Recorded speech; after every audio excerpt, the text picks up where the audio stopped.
about which credit card is right for you. We've got the answer right now. Please welcome Bruce Sellery from MoneySense magazine.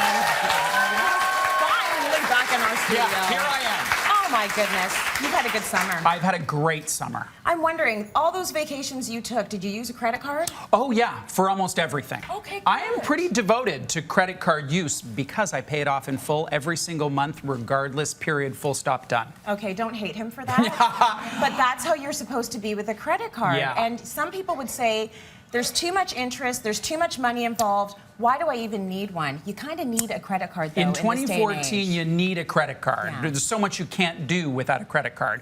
But we want to set you up to have the best card for what it is that you're going to use it for. You ever feel like Canada Post survives solely to deliver credit card offers through your mailbox? Seriously, there's thousands of cards out there, and it's almost impossible to figure out which one's best. So MoneySense has done all this work, looked through all of the cardholder agreements, and done all the numbers, and we have Canada's best credit cards. Okay, so this is an exhaustive study. It is. You've gone through all the fine print, the stuff that none of us ever read. Correct. To figure out what we want from a card. So what are the different things that you might be looking for in a credit card? You want to think about what you want in a card. And there are basically 4 types of cards. A cashback card, a low rate card, a retail rewards card. A lot of our viewers will love that. And then a travel card. So what kind of card fits you best? And then which has the best structure to do those things the best? And that's really what we came up with. So each of those 4 categories, and we've got a winner in each. In the magazine, they have more detail and eight top cards, but we'll just go through one.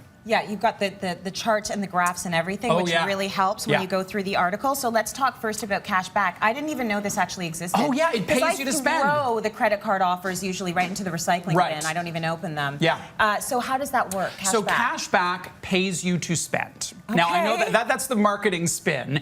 Basically, what it does is when you spend on your card, you get a certain percentage back. Maybe it's 1%, maybe it's 2%. And that money actually comes to you. MoneySense has shown that that amount could be as high as $400 in a year. If you put $2,000 a month on your card, you could get that the winner will provide about $400. The winner is a card called the Scotia Momentum Infinite. There's a minimum fee, like an annual fee, and you have to have a $60,000 income to qualify for it.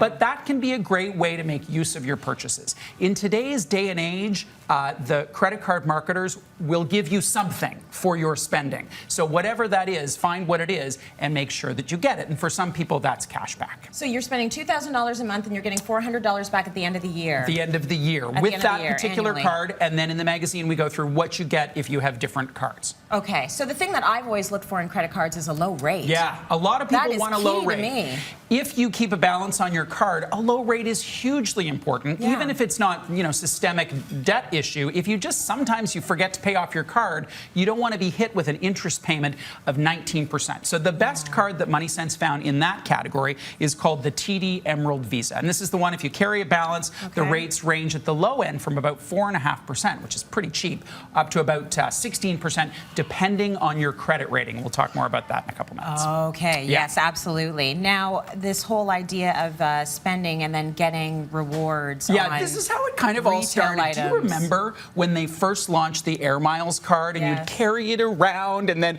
a year later after spending and spending and spending, you'd get a toaster. Yes. It's like, yes, I got a toaster! Yes. I brought liquor for 30 days in a month. I'm at the LCBO steady because I'm going to get those points. The sacrifices you have made into forward, seriously. It's amazing. So retail reward cards are everywhere. And interestingly, the one that topped the list, this is going to sound funny, but the one that topped the list is the Rogers First Rewards MasterCard, which of course is the parent of Cityline and MoneySense magazine.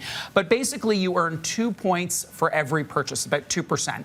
And you can use that on Rogers services. So that one's number 1. I did want to include a number 2 here, which is the MBNA Rewards World Elite. And this is the one where you can get the toaster, the iPad, the whatever. Interestingly, that original Air Miles card that we talk a lot about didn't top the list. It wasn't even in the top 5. And what the math shows is that it will take twice as long to earn that iPad based on a particular set of assumptions. So, you have to kind of think through that because I was quite surprised that there was that big of a difference between the cards. For sure. Air Miles has good brand recognition, Enormous. though, but it's not necessarily the best bang for your buck if Yeah. you are looking for retail rewards. Okay, now let's talk about travel rewards. So many This is people my fly card. on points. Oh, yeah. So how does that work, and who's the winner? Well, I think there's a big idea for consumers here. If you do travel and you use a credit card, you can get, based on the MoneySense study, on the top card about $650 worth of travel versus $400 on a cashback card. So for someone like me, it makes sense. Now, the top card here is actually one that focuses on WestJet. It's the RBC World Elite MasterCard. Some people fly WestJet, some people don't. For those that don't, the second card is the American Express Gold Card. So, you know, if you travel and if you're going to use those points, that can make a ton of sense to choose a card that does that. Now, you actually have a tool at the MoneySense We website do, that and you this can is use amazing. to figure out what you should be going for. Which cards you should look at. So go to moneysense.ca and you input your needs. Do you need a corporate card or a student card or just a regular credit card? And then how do you spend? Because it's not just how much, that's a part of it, it's where. So some cards give you big incentives for buying your gas at Shell or buying your groceries here. So you have to type in all those variables and then it's going to spit out 5 cards for you to look at. You ready for the scary thing? Wow. I did the tool. My chosen credit card was not one of the ones recommended. Oops. Yeah. But is it working for you? Your chosen It card? is, but it may be that I should look at one that offers better value. And I'm so change averse. Oh my God, I drive the same car for 100 years if I could. Yes. I don't want to change anything. I get so the thought it. of changing my credit card makes me want to weep quietly. I know. But that's not appropriate for television. Maybe This not. is a happy show. It is. We'll be happy. Well, let's talk a little bit about the whole idea of switching out cards or getting rid of some cards when we talk next, okay? Okay. We're going to break. More coming up. Stay with us.